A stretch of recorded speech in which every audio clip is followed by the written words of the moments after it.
Saludo con la paz de nuestro Señor Jesucristo a las hermanas y hermanos que han de utilizar estos recursos de nuestro Colegio Bíblico Apostólico Internacional.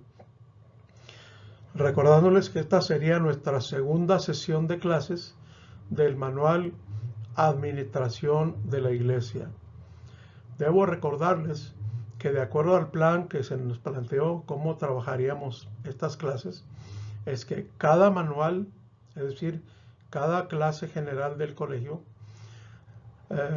estaremos elaborándola en base a 4 videos de 1 hora cada uno para cubrir las diferentes materias de nuestro colegio.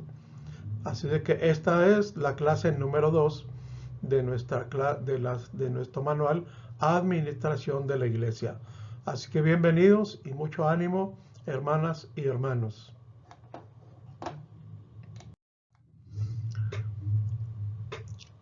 En esta segunda sección de nuestro manual estaremos abarcando los capítulos 3 y 4. El capítulo 3 tiene como tema una administración eficaz. Los objetivos que se pretenden, mis hermanas y hermanos, en este tema es, por un lado, presentar la introducción al tema. Además, también mostrar las habilidades básicas de los líderes administrativos y también definir las habilidades que un administrador o un líder necesita emplear para ser eficiente en esta gran tarea de la administración de la iglesia.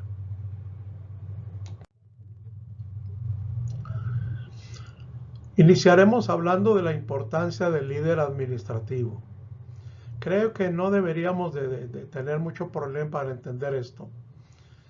No podemos o no deberíamos de dudar de que el liderazgo en la iglesia es importante porque los beneficios realmente que se buscan son diferentes, abarcando las diferentes áreas también de lo que es la tarea dentro de la iglesia.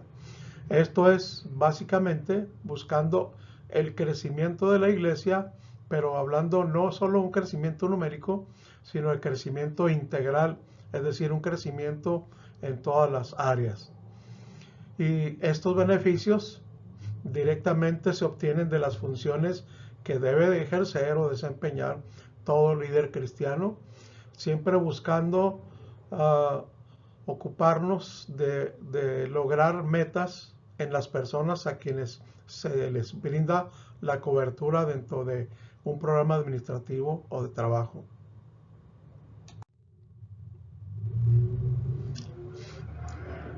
A esto necesitamos añadir también, hermanas y hermanos, la necesidad de liderazgo se vuelve cada vez más evidente. A medida que una congregación crece numéricamente, desde luego, necesitamos entender que hay demandas de un ajuste en la tarea administrativa.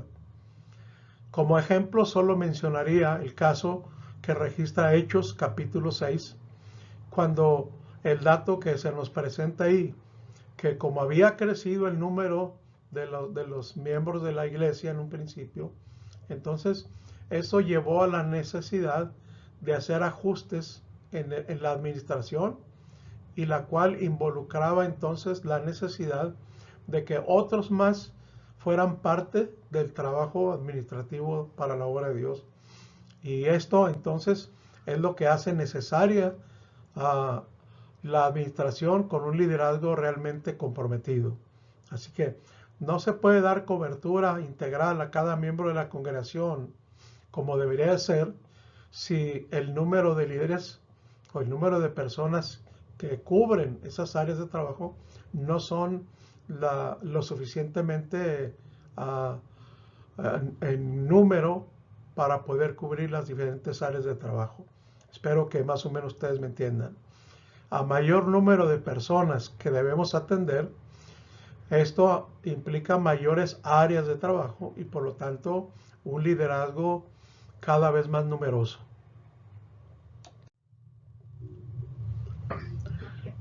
Pero debemos tener desde luego mucho cuidado, porque al pretender buscar las personas que han de cubrir las áreas de trabajo en un proyecto administrativo, tenemos que tener mucho cuidado de buscar las habilidades básicas de esos líderes que estamos necesitando.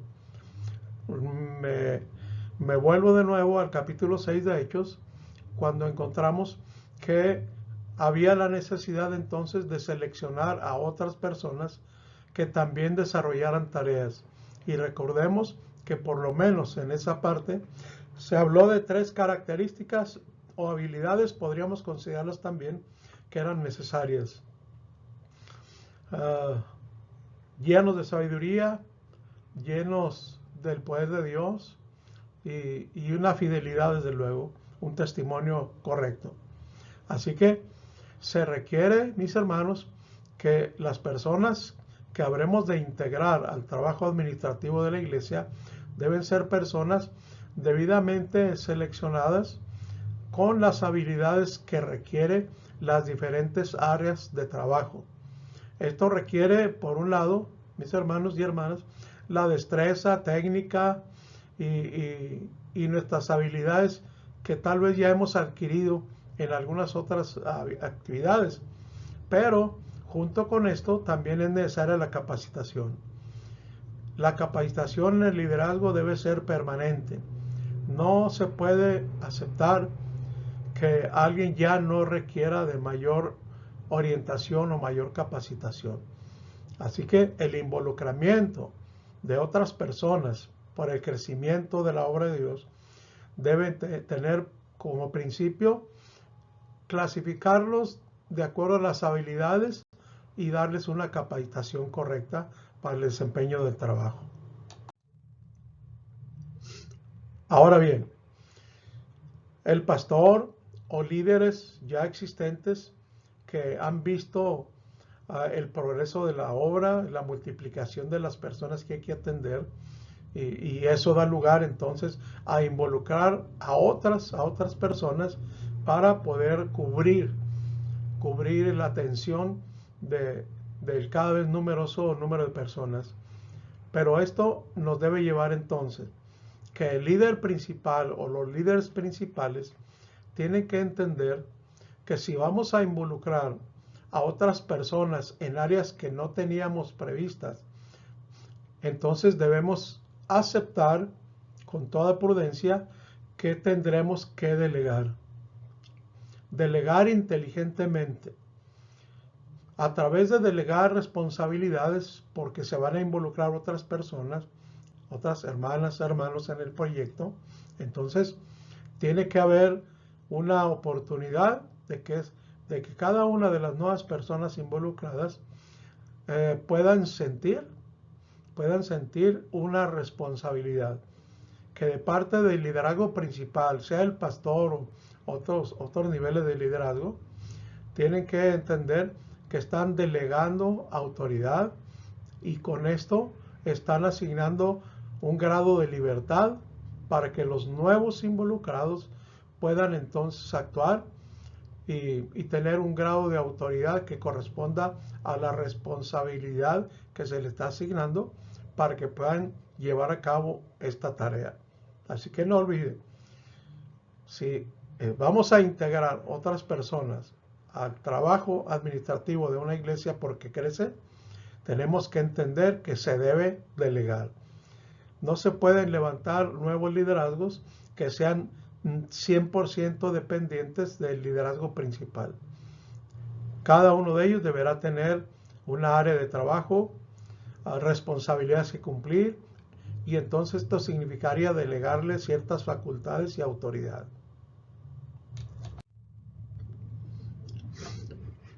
Ahora, después de esta decisión que es indispensable, también surge otra, la tarea de la supervisión. El hecho mismo, conforme estamos manejando este tema, de que involucremos nuevas personas a nuevas áreas de trabajo, si se les va a asignar facultades o delegar autoridad, esto necesitará una supervisión. Y esta debe ser una habilidad muy esencial que muchas veces por algunas razones se olvida o se descuida la tarea de supervisar.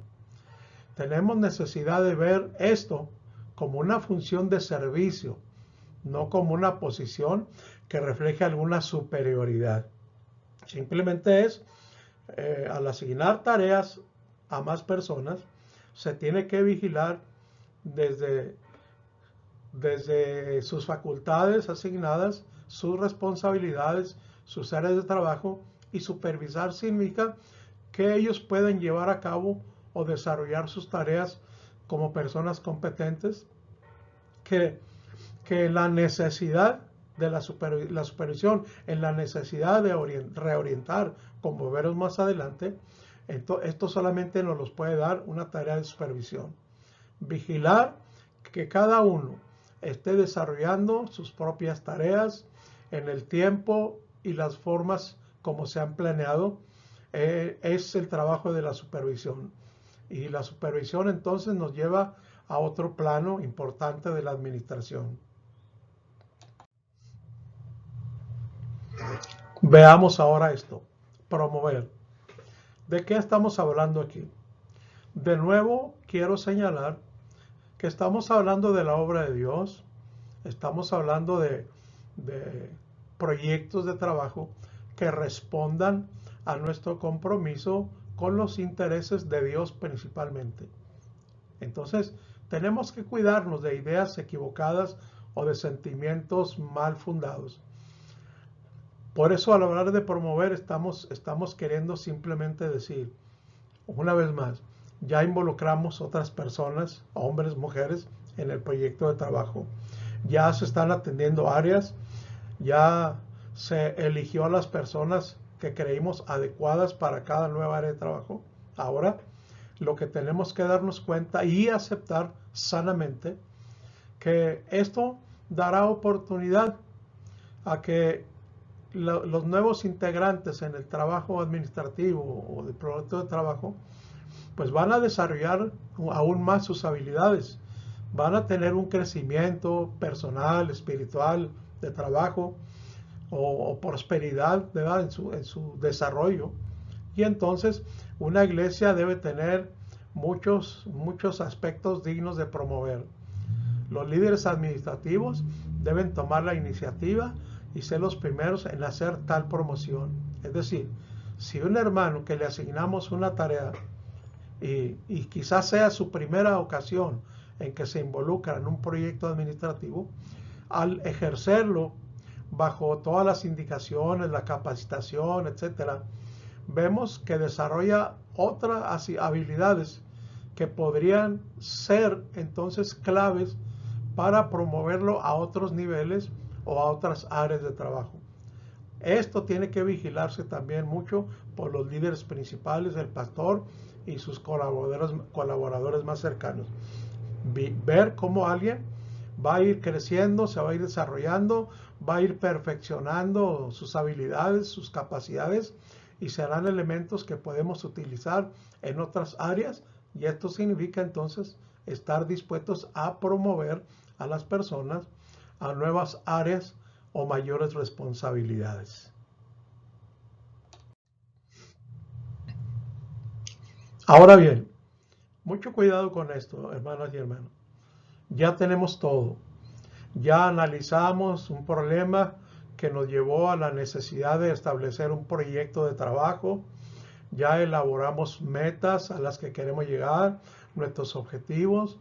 Ya buscamos a las personas adecuadas con las habilidades que se requieren para los diferentes trabajos que han de desempeñarse en busca de atender correctamente las necesidades de la obra. Bueno, ya tenemos todo esto, pero un plan de trabajo en el papel no nos sirve de nada. No importa si ya tenemos metas, si ya tenemos personal señalado, si ya hemos capacitado para todo esto, pero si todo se queda ahí en proyecto, realmente de nada nos puede servir. Es por eso que tener iniciativa es muy importante, y alguien debe tomar la responsabilidad de dar el primer paso en todo proyecto de trabajo. Pero debemos tener este cuidado. Una cosa es todo el proyecto de lo que queremos hacer, esa es una cosa, pero para darle el arranque o iniciarlo, se deben considerar también las ideas que nos permitan planificar cómo vamos a darle inicio a este proyecto. ¿Qué decisiones debemos de tomar? ¿Qué precauciones debemos tener? ¿De qué manera vamos a planear dar arranque a este proyecto?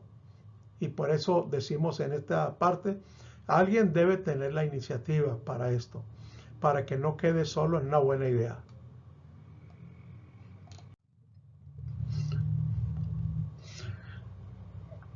Seguramente que una de las acciones importantísimas en esto de iniciar un proyecto es, desde luego, organizarnos.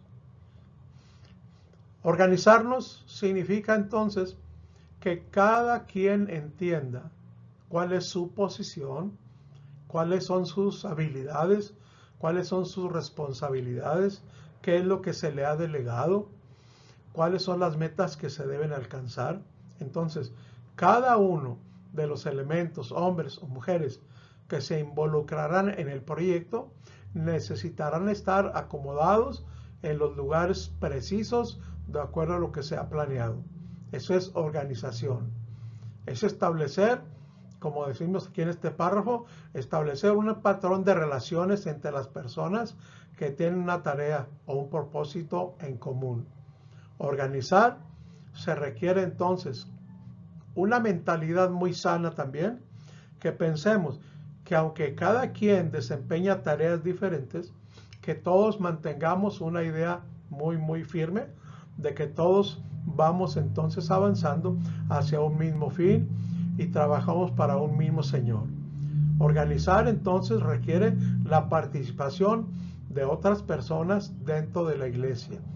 Todos tienen un lugar en esto y todos tienen una participación, pero debe hacerse de una manera organizada. Quizá aquí sea interesante hacer un comentario breve, desde luego, de lo siguiente. Recordemos los temas que trata Pablo en Romanos capítulo 12 y en 1 Corintios capítulo 12 en relación al tema de los dones asignados, bajo la idea de una iglesia como un cuerpo humano, en donde a cada miembro del cuerpo se le dio una función. Y eso es entonces lo que le da esa organización a todo proyecto de trabajo, y en donde entonces, de acuerdo a estas enseñanzas de Pablo, cada persona que integra el cuerpo del Señor o la iglesia tiene una participación de trabajo, solo que tiene que hacerse dentro de una correcta administración.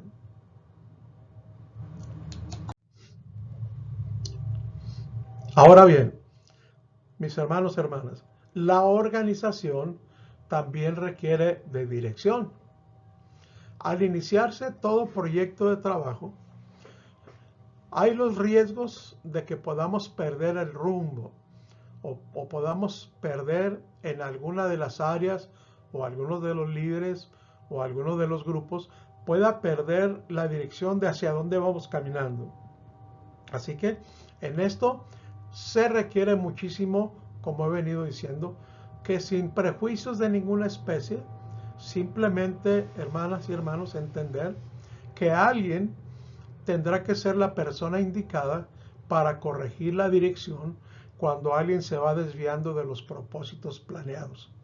Se necesita dirección para poder implementar las tareas en las cuales quienes se está dirigiendo tienen la responsabilidad tanto de dirigir como también la necesidad de invertir tiempo. Que el grupo participe, ¿sí? Y que todos realmente llevemos el camino que nos corresponde a cada líder, a cada área de trabajo. Como ejemplo, tenemos aquí, se puede mencionar a las personas en el Ministerio de la Alabanza, o de Educación, o de Evangelismo, o el Ministerio de Atención a los necesitados. Todos tienen que tener una dirección, un orden, que nadie se desvíe del objetivo que tienen que cumplir dentro de un solo proyecto. Mucho cuidado con esto. La dirección, si falla, todo puede irse por un rumbo equivocado y no lograr las metas que se planearon.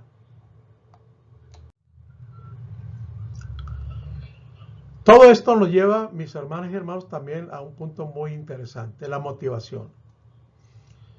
En el liderazgo es muy importante tener esa capacidad o esa habilidad de motivar. ¿Ok? La motivación va a ser necesaria, quiero que me entiendan muy bien, con mucho cuidado en esto. La motivación debe darse en aquellos elementos, hermanas, hermanos o proyectos que posiblemente se han estancado, se han desalentado. Entonces deben dar la motivación. ¿Ok? Así que en este caso es muy importante. En segundo lugar, claro, la motivación también debe darse en las áreas o líderes que están logrando sus propósitos. Y la motivación simple y sencillamente está enfocada, mis hermanas y hermanos, a que el proyecto avance. Si hay obstáculos, hay que motivar para poder superarlos. Si hay victorias, hay que motivar para no pararse, sino avanzar para lograr al final lo que tiene proyectado. Así que por favor entienda que la motivación no es solo por logros alcanzados. Yo diría que inclusive la motivación es mucho más importante para aquellos que se han estancado viendo que no se detenga el proyecto.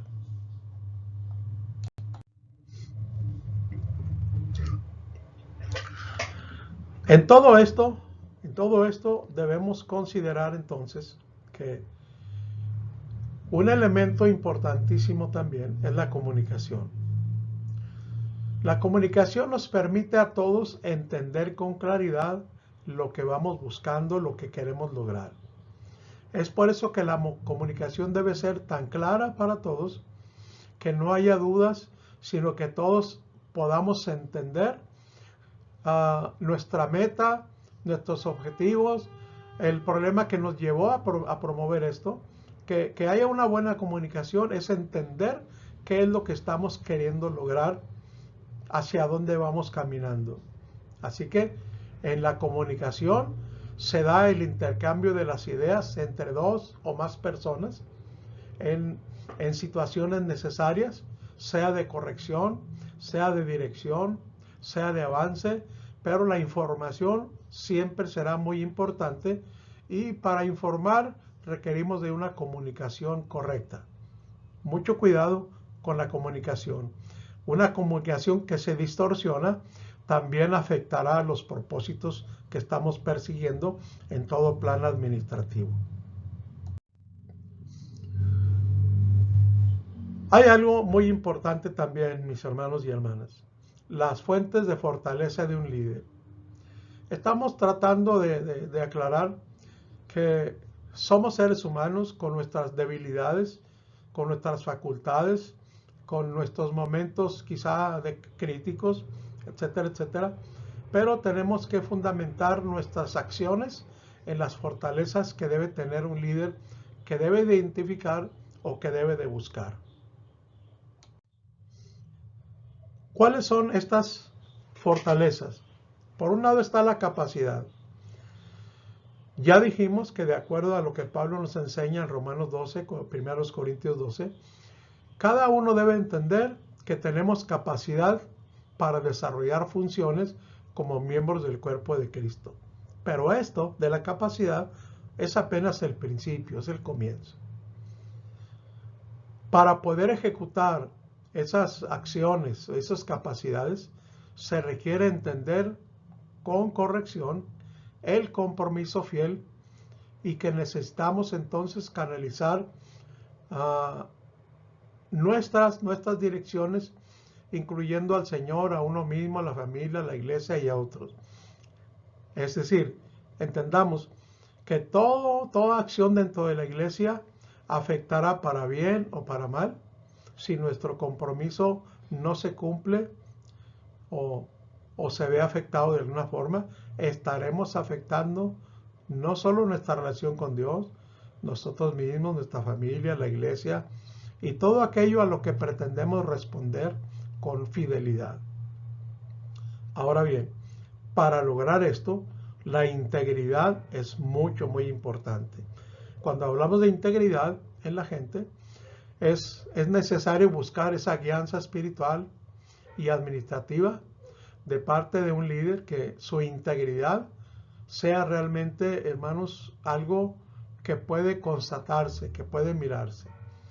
La integridad nos hace ser personas confiables, nos hace ser personas que tenemos entonces una autoridad fundamentada, no en un señorío, sino en un testimonio de fidelidad a Dios, de espiritualidad, de etcétera, etcétera. Todo eso que debe distinguir, hermanos, las características de una integridad. Y finalmente, claro, nuestra gran fortaleza es el Señor. Dije que estamos hablando de seres humanos, que corremos riesgos de desalientos, etcétera, o de errores. Pero ¿dónde debemos buscar la ayuda cuando se está tratando de resolver problemas? Desde luego que es el Señor. Es nuestra fortaleza indiscutible que debemos tomar muy en cuenta. Estas son, hermanas, hermanos, las actividades de aprendizaje. Es decir, cuando usted sea llamado a tomar estas clases, habrá un maestro que será su asesor.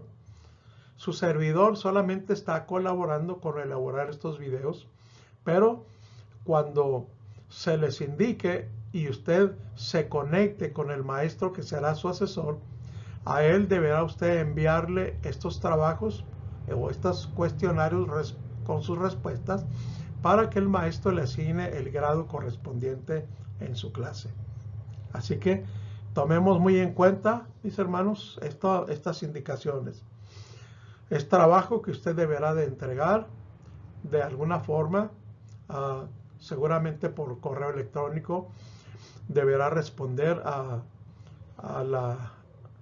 la tarea que comúnmente le decimos que se le asigne en cada sesión de clase.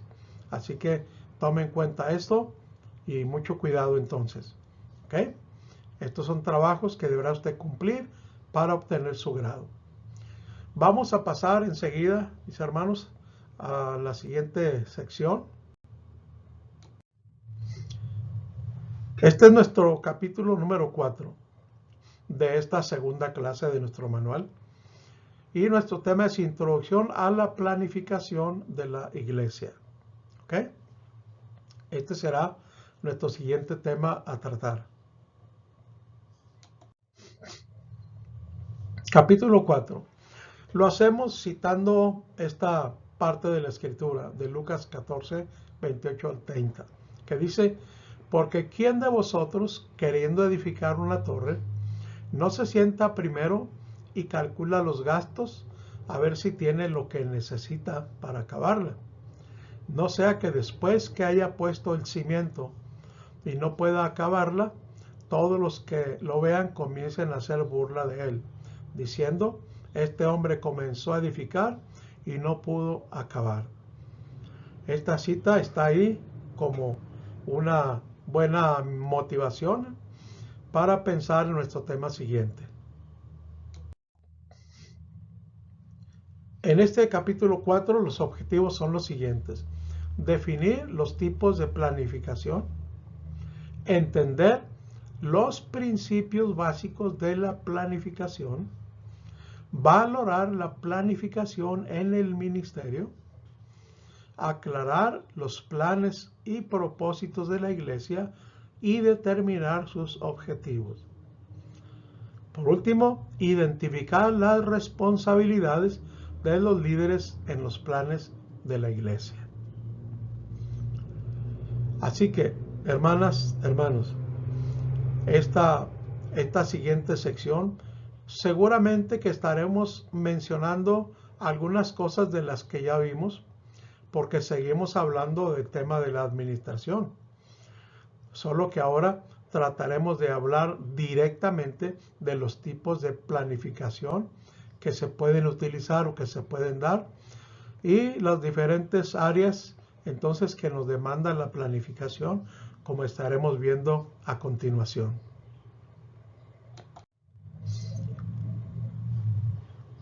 Miren, una planificación tiene que nacer de una visión. Porque para establecer un buen proceso de planificación en la iglesia, debemos tener una visión de lo que queremos hacer y por qué lo estamos haciendo. Insisto que podrá oírse como repetitivo, pero seguimos manejando el mismo tema, solo que cada vez vamos puntualizando de una manera más cuidadosa. Así que una planificación tiene que nacer de una visión, pero una visión también debe involucrar una realidad existente. Es decir, tenemos que analizar en qué situación estamos, sea el área de la iglesia, sea el área donde la iglesia debe desempeñar su trabajo, qué retos hay, qué problemáticas hay, qué es lo que tenemos que atender, qué queremos arreglar o qué queremos colaborar. Así que puede sonar muy sencillo esto, pero se requiere un esfuerzo para poder hacer realidad esa visión, ¿sí? Si no hay visión, el pueblo perece, definitivamente. Sin una visión, no sabremos ni por qué, ni a dónde vamos. ¿Ok? Entonces, la visión nos da un propósito básico y nos indica un lugar donde empezar, pero también un lugar a donde queremos nosotros también llegar. Así que la visión es importantísima, mis hermanos, para una buena planeación.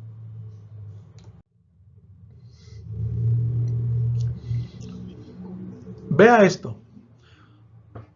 Dice, de acuerdo a nuestro manual, que como líderes siempre hacemos preguntas tales como: ¿cuáles son los valores de la planificación de la iglesia?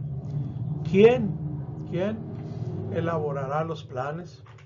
Como líder, ¿cómo debo ver la planificación? ¿Cuáles son los tipos de planificación? ¿Cuáles son los principios claves para esta planificación? Entonces, la planificación es un proceso, debemos entenderlo así. La planificación es un proceso. No puede estancarse en un momento dado. Es la planificación de algo que queremos lograr por una situación real que hemos detectado y que queremos cambiar. Por esa razón, usted debe emplear un proceso de planificación que produzca los resultados que deseamos. ¿Ok? Así que la planeación significa la base esencial de cumplir nuestro compromiso como iglesia del Señor y en lo individual como parte del proyecto de Dios, cada hermana y cada hermano, miembro de nuestras congregaciones. Vemos entonces ahora los tipos de planificación. Veremos inmediatamente la planificación básica operativa y la planificación a futuro. Hay que entender estos tipos de planificación. Repito, la planificación básica operativa y la planificación a futuro. Vamos analizando estos temas. La planificación básica operativa. ¿De qué estamos hablando? Cuando hacemos mención de esta la compone las cosas esenciales que llevan a cabo con regularidad y que permite que la iglesia permanezca sobre sus fundamentos. Escuela dominical, predicaciones, misiones, educación, alabanza, visitar a los enfermos, realizar matrimonios, sepultar a los fallecidos, consolar a los que sufren, etc. Esto sería la planificación básica operativa. Es lo que de hecho se hace en el momento. Son las necesidades fundamentales de cómo hemos trabajado o hemos funcionado como congregación. Seguramente que algunos de los conceptos que aquí se manejan en algunos lugares ya no sean propios, como una escuela dominical, que en muchos lugares pues ha dejado de funcionar y se utilizan otros métodos para atender y para educar, pero esto sería la planificación básica operativa, la que se está ejecutando continuamente, atendiendo de forma inmediata los retos que se presentan día con día. A esto le llamaríamos la planificación básica operativa. Repito, lo que estamos haciendo en el momento lo que estamos atendiendo en el momento, de acuerdo a las situaciones que se dan dentro de la iglesia, tanto hacia la iglesia como hacia afuera. En la planificación operativa básica decimos que el propósito es lograr que los ministerios sean de mejor calidad. ¿Okay? Por eso, dentro de la explicación que hemos venido dando, la capacitación, hermanas y hermanos, debe ser un trabajo, una tarea continua. No se puede decir que ya se haya capacitado lo necesario o lo suficiente. El mover de la historia, que es dinámica, el mover de los tiempos y de los problemas humanos, van invitándonos a considerar y a planear de una manera más estratégica de acuerdo a los retos que se van presentando. Entonces la capacitación debe ser continua. Hoy, usted sabe, a nivel mundial se ha vivido una problemática de pandemia y esto nos llevó a todo el mundo y a la iglesia a tomar medidas necesarias que posiblemente no conocíamos o nunca habíamos puesto en práctica. Esto nos llevó a un cambio, a una transformación. No pretendo hacerme publicidad con esto, pero estoy tratando de publicar un libro que le llamo Cómo ser iglesia en un nuevo contexto social. Así que los procedimientos de capacitación en la planificación operativa básica son necesarios. La meta debe ser siempre lograr que la base, que es la iglesia, sea un mejor lugar. Que la iglesia sepa responder a las situaciones cambiantes de la vida. Así que la planificación básica operativa demanda de ser cada vez mejor de calidad de acuerdo a los retos que se van presentando en la tarea y en el proyecto de la obra de Dios. Vea usted, se dice que el gran error es este, que muchas iglesias cometen el error de planear y trabajar solo en cosas operativas. Estamos diciendo que esa es una forma de hacerlo. Es la manera de trabajar en el día a día con las necesidades que se van presentando y que son parte ya de la vida cotidiana de la iglesia. Pero es un error simplemente trabajar en cosas operativas. Lo que hacen, dice, es que refuerzan las estacas, pero no estiran la cuerda. Recordará usted lo que dice el profeta, ¿verdad? En el reto que el Señor lanza a la nación, refuerza tus estacas, extiende tus cuerdas, porque vas a crecer hacia un lado y a otro. ¿Ok? A eso se refiere esta expresión, que cometemos el error de ignorar que los procesos cambiantes de la vida y las ideas de extendimiento y de crecimiento de pronto se olvidan. Así que lo primero decimos, la estrategia, hermanos, primera a la que hicimos referencia, esa administración del momento, o esa tarea, o esa planificación del momento, claro que es necesario, pero al final resultará contraproducente si no se utiliza una planificación avanzada, una planificación que mire hacia el futuro, que mire hacia los retos que se pueden venir, que contemple qué es lo que tenemos que mirar hacia adelante y no estancarnos e ignorar que los tiempos mismos nos van demandando una planificación también a futuro. Mucho cuidado entonces también con esto. Mire, la planificación a futuro, ¿sí? Esta es una imagen que trato de usarla para ilustrar esta idea, ¿ok? Estado presente, estado del futuro, el futuro deseable y arquitectura estratégica. ¿Sí?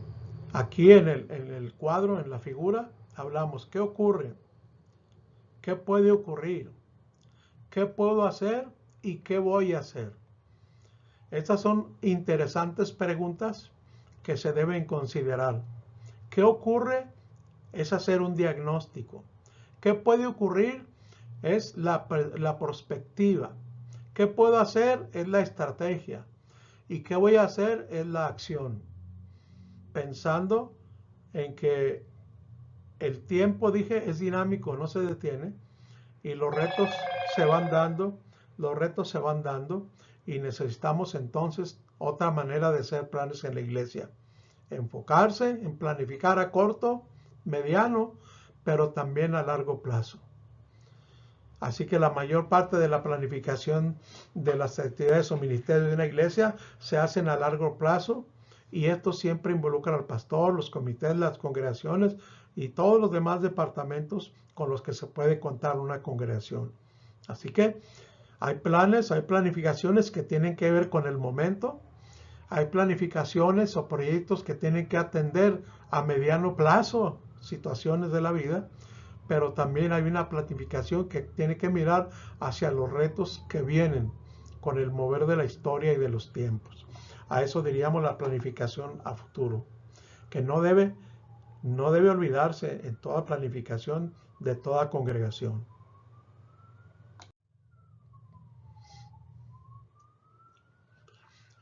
Se dice que esto toma en cuenta el ciclo de planificación que se utiliza en eventos, énfasis, programas ministeriales continuos. Este tipo de planificación debe hacerse en relación a la implementación de tareas en la iglesia, ¿sí? Así que una actividad básica y continua de gran importancia a la vida y trabajo de la iglesia es saber, mis hermanos y hermanas, que el tiempo es dinámico. Por favor, entiéndanlo. Ningún día se repite. Y un día en que hemos desperdiciado la oportunidad, no podemos recuperarlo. Y tenemos que mirar entonces hacia el futuro. Entender que nos vamos moviendo hacia transformaciones. A manera un poquito de testimonio, quiero decirle que su servidor pues tiene ya casi 50 años en el camino de Dios. Y si le platicara de qué manera hemos mirado cómo se ha movido la iglesia, cómo ha evolucionado, cuántas cosas han dejado de hacerse y qué cosas se han tenido que implementar. Entonces, mis 50 años me permite decirle que la iglesia, como la vida y como el tiempo, no es estático. Vamos caminando y vamos enfrentando situaciones diversas. Y como le decía, ¿cómo ser iglesia ahora? Con los problemas que ha traído esta pandemia mundial. Si la iglesia no considera estos retos y estas necesidades de planificar hacia el futuro, entonces simplemente estaremos obsoletos o no seremos una iglesia que responda a los momentos de que el mundo en general necesita de nosotros. Necesitamos entender que los cambios se dan y que la iglesia debe estar pendiente de esto. Por ahí el Señor, disculpe que de momento no tengo esa cita para compartírsela, pero el Señor reclama a los fariseos diciéndoles que ellos conocen cuándo va a llover, conocen cuándo no va a llover, pero los tiempos de Dios los ignoran. Mucho cuidado con esta expresión del Señor Jesucristo. Los tiempos de Dios, mis hermanos, se viven a cada momento y en cada época, y la planificación a futuro es muy importante. Vean ustedes los 4 principios básicos de planificación. Vamos a mostrárselos enseguida.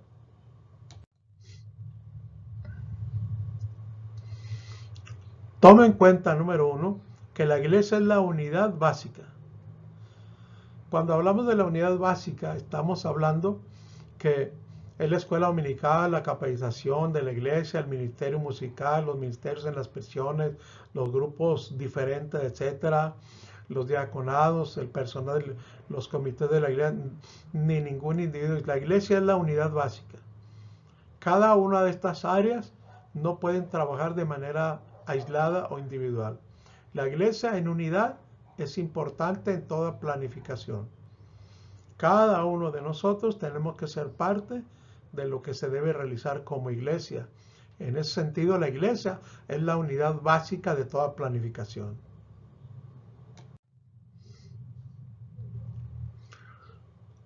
Segundo, todas las tareas son tareas de la iglesia, todas. En estos años de ministerio, por lo general oímos, no, es que yo no soy evangelista, es que yo no soy esto. En realidad, todos debemos ser parte de las tareas diferentes de la iglesia. ¿Ok? Sí, seguramente usted no es evangelista, pero usted puede hablar de su testimonio en una situación dada a una persona, a un familiar. Entonces, todas las tareas son de toda la iglesia.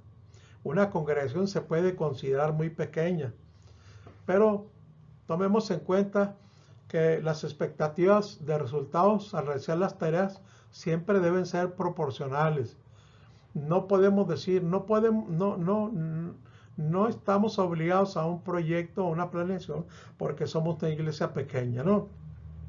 La planificación se da desde luego considerando el tamaño de la congregación, los recursos con que se cuentan en todos los sentidos, sean materiales, humanos, económicos, pero ninguna congregación puede considerarse que está libre de planificar. Una tarea siempre está sujeta a reglas y procedimientos. ¿Qué es lo que significa? Que las organizaciones eclesiásticas, los comités locales, deben respetar esas reglas de la planificación, de la programación, de enlistar, de entrenar líderes, en la medida de nuestras capacidades y de nuestros recursos. Pero ninguna iglesia debe dejar de planificar por el simple hecho de considerarse que es una iglesia pequeña.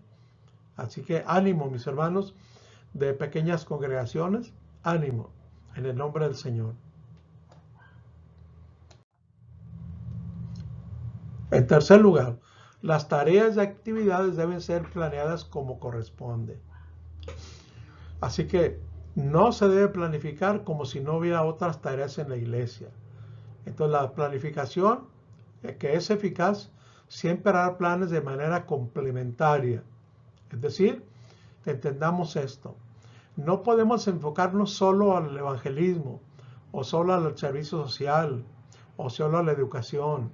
La planificación debe darse en base a las diferentes áreas que deben atenderse para fortalecer y ayudar a otros. Así que las tareas y actividades deben ser planeadas como corresponde. ¿Y cómo corresponde?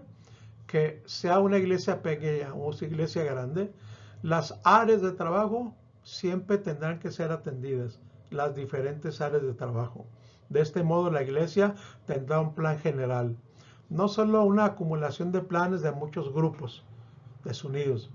Por eso hablamos de un proyecto que involucre a toda la iglesia, cada quien en el lugar que le corresponde, cada quien en la responsabilidad que le toca, cada quien atendiendo las áreas que le corresponde, pero todos finalmente viendo hacia un solo objetivo, un solo propósito.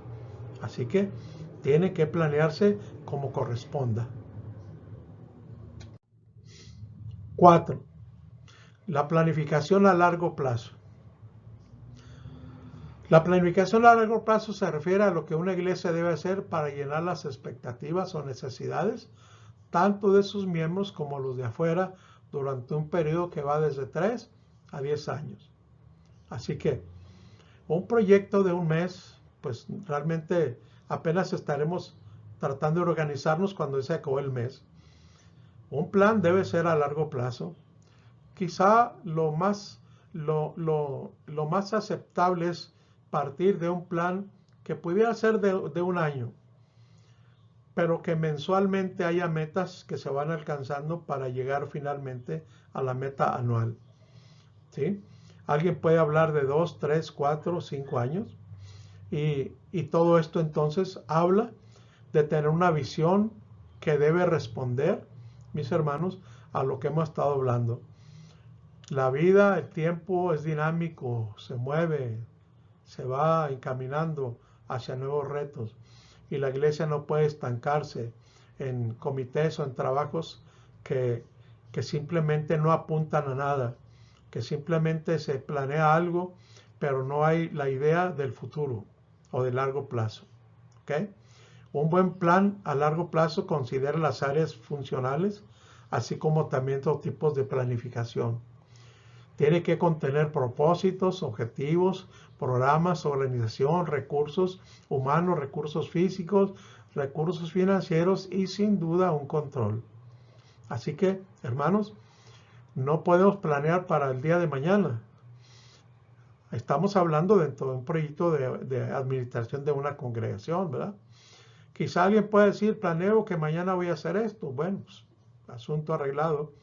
Pero una planificación a la que estamos refiriéndonos como iglesia es tener que pensar en un largo plazo para alcanzar metas, pero que dentro de la planificación a largo plazo tiene que haber vigilancia, control, que podríamos decir en la idea que yo propongo de un año mínimo de planear, que cada mes haya una revisión para ver si las metas se van logrando, si los trabajos se están realizando. Eso sería la supervisión de un proyecto de trabajo con metas intermedias, pero tener una meta a largo plazo también. ¿Amén? Ok. Aquí vamos a hablar entonces, ¿cuáles son los beneficios de la planificación? ¿Qué beneficios hay? ¿Cómo motivarnos a que planear es muy importante y además nos trae beneficios? Vamos viendo esto. En primer lugar, la planificación conduce al progreso. No olvide que desde un principio dijimos, toda planeación tiene que responder a una necesidad que hemos identificado y que tratamos de ser respuesta a esa necesidad. Así que no debe ser vista como la repetición de una actividad, sino algo, dice, que ayudará a la iglesia a caminar hacia objetivos. No solo dar vueltas haciendo lo mismo año tras año. La planificación tiene que conducirnos a un progreso, a lograr metas, a alcanzar otras cosas que tal vez no hemos alcanzado, a pensar que podemos salirnos de lo rutinario y poder hacer respuesta en áreas que tal vez nunca hemos experimentado, que podríamos ser bendición. Si hay algunas cosas que no debemos hacer repetitivamente todos los años, que hay cosas que debemos hacer repetitivamente cada año, pero hay otras esperando ser hechas y que no se llevarán a cabo si no se planean. Así que esta conduce al progreso, no al estancamiento. 2. La planificación fomenta la continuidad. Todo esto tiene relación, como venimos mencionando. Muchos de los ministerios y programas de la iglesia pueden ser planeados y realizados de tal manera que puedan proveerle a la gente el progreso y la continuidad que necesitan. En todos los ministerios. Si hablamos de la música, un plan en el área de quienes ejercen el ministerio de la música, pues tienen que ir avanzando. Tienen que tener una continuidad para ir perfeccionando sus ministerios. Por ejemplo, una iglesia necesita hacer planes para desarrollar ministerios continuos. La educación, la enseñanza, el aprendizaje de la Biblia, la capacitación de sus miembros, la misión, la escuela dominical y muchos otros, tienen que hacerse dándole continuidad. Es a donde apunta cuando tenemos planes a largo plazo, que no podemos conformarnos con lo que hemos logrado, sino entender correctamente que podemos lograr mucho más todavía en los planes del Señor.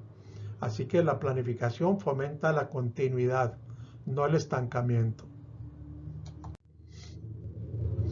Además, dice que la planificación refleja unidad. Hemos venido insistiendo, hermanos, aunque las áreas sean diferentes, aunque los ministerios sean diferentes, aunque las capacidades son diferentes, algo que tenemos que entender correctamente es que como iglesia, como comunidad cristiana, en la diversidad avanzamos hacia un mismo propósito, que es cumplir los deseos de Dios, la razón por la cual existimos como iglesia. Así que los ministerios y los programas de la iglesia que se planean correctamente deben encaminarnos a fomentar la unidad a pesar de la diversidad. Cada ministerio, cada don que se ejecuta debe usarse de maneras simplemente complementarias. El pie, dice Pablo, no le puede decir a la mano no te necesito. Así que nuestra diversidad de dones puede tener un mayor alcance cuando se expresa en unidad. Nadie puede decir no te necesito. Esta unidad perfecta está firmemente declarada por Pablo en su teología de la iglesia como un cuerpo, algo que no debe ser un misterio para nosotros. Entonces la planificación no debe promover la desunión, sino realmente la unidad como pueblo de Cristo y como cuerpo de Cristo. El número 4, la planificación desarrolla líderes y miembros para atraer a otros a Cristo. Si la planificación no está logrando que las personas se desarrollen, que las personas crezcan, que las personas alcancen objetivos, entonces la planificación no está dando los resultados. Mientras trabajamos juntos en planificar, los líderes aprenden a conocerse y estimarse, hablando de la unidad en una planificación. Pero también en la planificación, al igual que en la oración, donde compartimos nuestras cargas, los deseos de nuestro corazón, la congregación también comparte con los perdidos su fe y como resultado, los hermanos tienen mejores experiencias, se desarrollan mejor y la mayoría estaría de acuerdo en aceptar, mis hermanos y hermanas, que con los perdidos ganamos porque es la meta finalmente que el Señor busca a través del proyecto Iglesia. No olvidemos esto. Una planificación que se desarrolla sin llegar a compartir la vida con otros es una planificación frustrada, limitada y que no tiene la visión correcta que debemos tener de Dios. Porque la misión nuestra es salvar al mundo y nuestros proyectos en todos los sentidos deben enfocarse hacia compartir precisamente nuestra fe con los demás.